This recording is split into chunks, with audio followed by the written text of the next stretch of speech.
कुछ बात कर लेते हैं हम थेरेपीज़ के हवाले से। और आज हमने दिल के हवाले से बात करनी है, क्योंकि दिल इंसानी जिस्म का एक निहायत ही हसास और अहम ऑर्गन है। जब दिल के साथ कोई मसला पैदा होता है, जैसे हार्ट अटैक हो गया, दिल की सर्जरी हो गई, बाईपास या एंजियोप्लास्टी, तो सिर्फ दवा और सर्जरी ही काफ़ी नहीं होती है उस पेशेंट के लिए।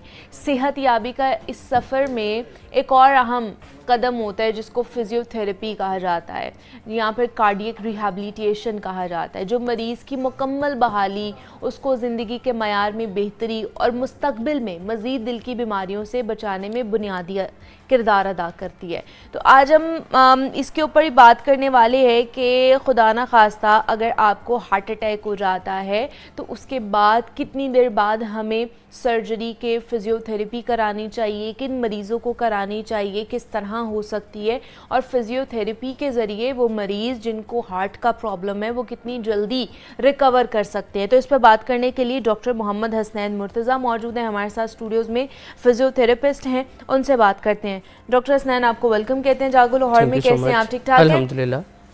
डॉक्टर हसनैन, दिल का मामला बड़ा ही पेचीदा होता है और बहुत ही सेंसिटिव भी होता है। दिल का कोई भी मसला हो जाए, अब अगर खुदा न खास्ता हार्ट अटैक हो गया है, हार्ट प्रॉब्लम हो गई है, हार्ट सर्जरी हो गई है, तो यूजुअली तो हमें ये आइडिया नहीं है कि हार्ट सर्जरी के बाद हमें फिजियोथेरेपी करवानी चाहिए। ये कितना इम्पॉर्टेंट एलिमेंट है आफ्टर सर्जरी हमें फिजियोथेरेपी की तरफ जाना है?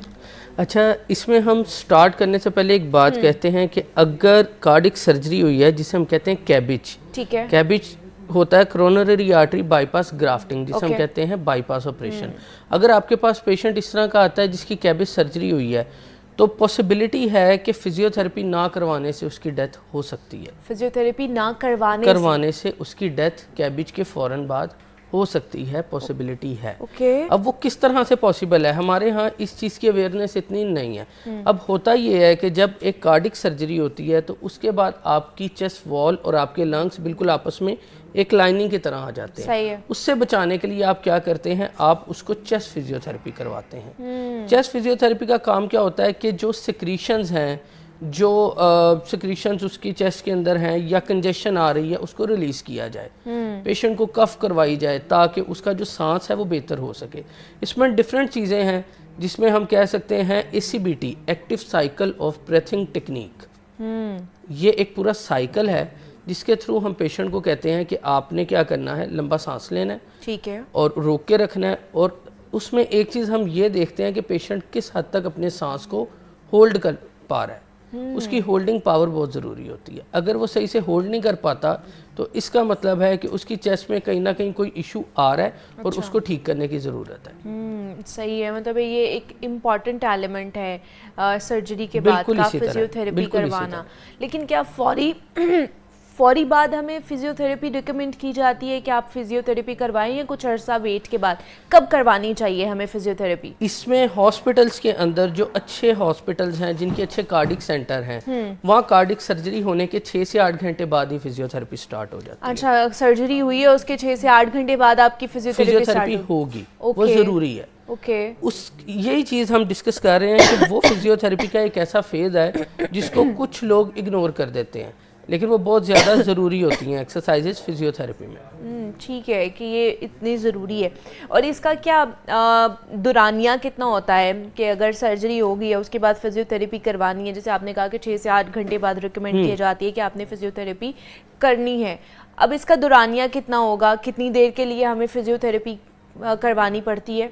इसमें अगर हम उसको डिवाइड कर लें तो एक फिजियोथेरेपिस्ट जो आपको एक्सरसाइजेस करवाएगा, वो 1 मंथ 4 to 6 वीक्स होगा, ठीक है, 4 से 6 हफ्ते तक वो फिजियोथेरेपी होगी। लेकिन वो जो एक्सरसाइज प्लान आपको देगा वो आपने लाइफ टाइम लेके चलना है अपने साथ। वो अब आप सोच लें लाइफ टाइम आपके साथ है, क्योंकि आपने देखा होगा कार्डियक पेशेंट में वो कहते हैं हम थोड़ा सा चले हमारा सांस फूलता है, एग्जैक्टली। हम करवट लेके नहीं लेट सकते, हम ज़्यादा देर लेट जाएं हमें सांस चढ़ जाता है। वो थोड़ा सा अपने सर को ऊपर रख के सोते हैं, क्यों?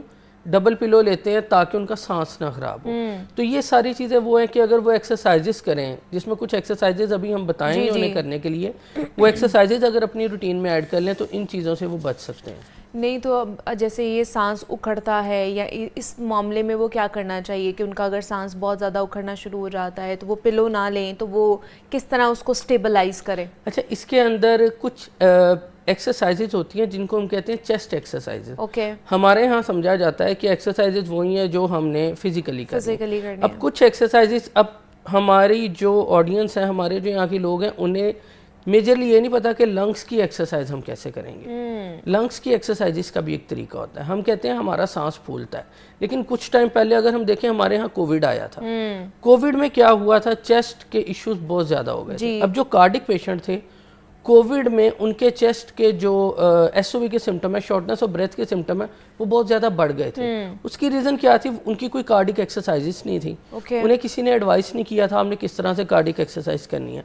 हालांकि कोविड में भी अगर आपका सांस फूल रहा है या आजकल भी किसी को अल्लाह ना करे इस किस्म का इन्फेक्शन है, चेस्ट इन्फेक्शन है, कार्डिक से हटके भी लोगों को, तो जो चेस्ट की एक्सरसाइजेज हैं वो ओवरऑल आपकी जो कार्डिक हेल्थ है, क्योंकि कार्डिक हार्ट जो है आपका, वो इटसेल्फ एक मसल है। हार्ट इटसेल्फ एक मसल है, और जिस तरह से आपको बाकी मसल की स्ट्रेंथनिंग रिक्वायर्ड है, इसी तरह ही आपको हार्ट की स्ट्रेंथनिंग भी रिक्वायर्ड है। तो इसीलिए आपको ये चीज़ मेक श्योर करनी चाहिए कि जहाँ हम जिम कर रहे हैं या दूसरी एक्सरसाइजेस कर रहे हैं, हमें साथ साथ अपने कार्डिक हेल्थ पे भी ध्यान देना चाहिए। इसी के साथ साथ एक पॉइंट में इसमें ऐड करता चलूँ, हमारे पास कुछ पेशेंट आते हैं, वो कहते हैं डॉक्टर साहब हम जिम करते हैं, हम सप्लीमेंट्स लेते हैं। अब रिसेंटली मेरे पास एक पेशेंट है, उसको हार्ट अटैक हुआ है जिम की वजह से। अब क्यों हुआ है, बाकी सब एक्सरसाइजेस हम करते हैं, कार्डिक एक्सरसाइज हम करते ही नहीं है। तो ये चीज़ बहुत ज़रूरी होती है, हमें अपनी रूटीन में ऐड करनी चाहिए। तो जिम जाके फिर क्या किस तरह की एक्सरसाइज करनी चाहिए उन लोगों को जो इस वक्त हमें देख रहे हैं, जो जिम जाते हैं? बिल्कुल, जो जिम जाते हैं उनको चाहिए कि अपनी एक्सरसाइजेस में पहले 15 से 20 मिनट या आधा घंटा कार्डियो का टाइम निकालें। कार्डियो करें। ठीक है। हमारे यहाँ क्या है, हम कहते हैं मसल्स बने, हमारा तो वेट ज़्यादा है ही नहीं, तो हमें कार्डियो की ज़रूरत ही नहीं। ठीक है। हालांकि ये चीज़ करने से हम अपने हार्ट को वीक कर रहे होते हैं। क्योंकि हमारे यहाँ एक लोगों की साइकी है, लोग ज़्यादा सप्लीमेंट्स की तरफ जाते हैं, सप्लीमेंट्स लेते हैं, स्टीरॉइड्स लेते हैं, तो उस वजह से आपकी हेल्थ और ज़्यादा डैमेज हो रही होती है। देखने में तो आप बहुत अच्छे मसल्स गेन कर रहे होते हैं, लेकिन आपका जो हार्ट है वो नीचे की तरफ जा रहा होता है। तो वो कार्डियो करनी चाहिए, वो कार्डियो उसमें करनी चाहिए। अच्छा, यूजुअली हमें ये माइंडसेट है कि अगर आपकी सर्जरी होगी या हार्ट अटैक हो गया है, तो उसके बाद अगर आप रिकवर कर रहे हैं तो अब आपने ज़्यादा भागने वाला काम नहीं करना, ज़्यादा हैवी वाला काम नहीं करना, आपका दिल कमज़ोर हो जाता है, खुदा ना खास्ता कोई दोबारा से हार्ट अटैक ना हो जाए, इस तरह की कोई कॉम्प्लिकेशन हमें दोबारा से फेस ना करनी पड़े। तो ऐसे मामले में क्या करना चाहिए हमें? ठीक, इस तरह के मामले में क्या करना चाहिए, अब हमारे पास जब पेशेंट आते हैं तो उसमें एक चीज़ आपको याद रखनी चाहिए, सर्जरी छोटी हो बड़ी हो, सर्जरी ठीक है। तो उसके अंदर जो हैवी वेट लिफ्ट करना है उस चीज़ को आप थोड़ा रोकें। इस तरह की कोई एक्टिविटी आपने नहीं करनी, आपने वो फिजिकल एक्टिविटीज़ करनी है जिसमें आपको एक्सर्शन ज़्यादा ना हो। ओके। वॉक करनी है आपने कुछ एक्सरसाइजेज अपनी रूटीन में ऐड कर लेने। जब आपको लगे आप थक रहे हैं, आप थोड़ी देर अपनी रिलैक्स करें, अपनी जो सांस का बहाली है उसको बेहतर करें, जिसके अंदर डिफरेंट एक्सरसाइजेज आती हैं, उनको आप करके अपने आप को नॉर्मल रख सकते हैं। आपने बिल्कुल भी ऐसी कोई एक्सर्शन नहीं करनी कि स्वेटिंग हो रही है, सांस चढ़ रहा है तो हम कार्डिक एक्सरसाइजेस करी जा रहे हैं, कि हमें कहा गया कार्डिक एक्सरसाइज करनी है, वो भी नुकसान दें। चलें फिर किस तरह की एक्सरसाइज करनी है, हमारे जो देखने वाले अगर वो घर पे बैठे हुए हैं और वो करना चाह रहे हैं, इसमें तो सबसे पहले हम बताते हैं, इसको हम कहते हैं इंसेंटिव स्पायरोमीटर। अब जिस तरह हमने बात की कार्डिक सर्जरी की, जैसे ही पेशेंट की सर्जरी होती है, पेशेंट हमारे पास आता है फिजियोथेरेपी में, सबसे पहले आप उसे ये एक्सरसाइज करवाते हैं। इसमें आप देख रहे हैं 3 बॉल्स हैं, 600 सीसी, 900 सीसी, 1200 सीसी। ज़रूरी नहीं है पेशेंट तीनों बॉल स्टार्ट में लिफ्ट करे। जब कार्डिक सर्जरी के बाद पेशेंट आता है, या तो वो 1 बॉल लिफ्ट कर रहा होता है या आधी बॉल या 2 बॉल्स। ठीक है, आपने उसको 1-1 घंटे 2-2 घंटे बाद ये करवाना होता है। अच्छा। इसके साथ वो कफ करता है, क्यों? क्योंकि उससे ये जो उसके लंग्स हैं वो खुलेंगे। अब वो किस तरह से है, आपने इसको लेना है इस तरह से, बिल्कुल ये अगर एक नॉर्मल बंदा करेगा वो तीनों बॉल्स लिफ्ट करेगा और उसे होल्ड करेगा। अच्छा। इसी तरह आपने इसको 10 टाइम्स करना है। अब ये उठाया है, अगर एक बंदा कार्डिक पेशेंट है वो कैसे करेगा, वो करेगा ये सिर्फ उसकी मूवमेंट होगी। और अगर एक नॉर्मल बंदा करेगा जिसके लंग्स बिल्कुल ठीक हैं, स्मोकर नहीं है, तो वो इस तरह से उसे होल्ड करेगा। इसमें होल्डिंग का बहुत ज़्यादा रोल है। अब हम इसमें तीसरी चीज़ ऐड करते चलें कि आपके पास पेशेंट है, उसकी कुछ साल 1.5 साल पहले बाईपास हुआ है या 2 साल हो गए, क्रॉनिक हिस्ट्री है, हम एक्यूट फेज की बात नहीं कर रहे, तो उसके अंदर अब क्या रोल है? अब वो पेशेंट जब उठाने लगेगा उसकी तो एक बॉल भी मुश्किल से उठ रही होगी, क्यों? क्योंकि वो बात भी करेगा तो उसे सांस चढ़ रहा होगा, वो क्या वो रेस्ट करता है बिल्कुल। तो उसने इसको अपनी रूटीन में हर घंटे बाद ऐड करना है। ये कोई इतनी एक्सपेंसिव डिवाइस नहीं है, इसे वो अपने साथ कैरी करे, हर घंटे 2 घंटे बाद इसकी एक्सरसाइज करे, इस तरह से 10 टाइम्स इसे करें। इसको करने से क्या होता है, जिस तरह हमारे यहाँ लोगों में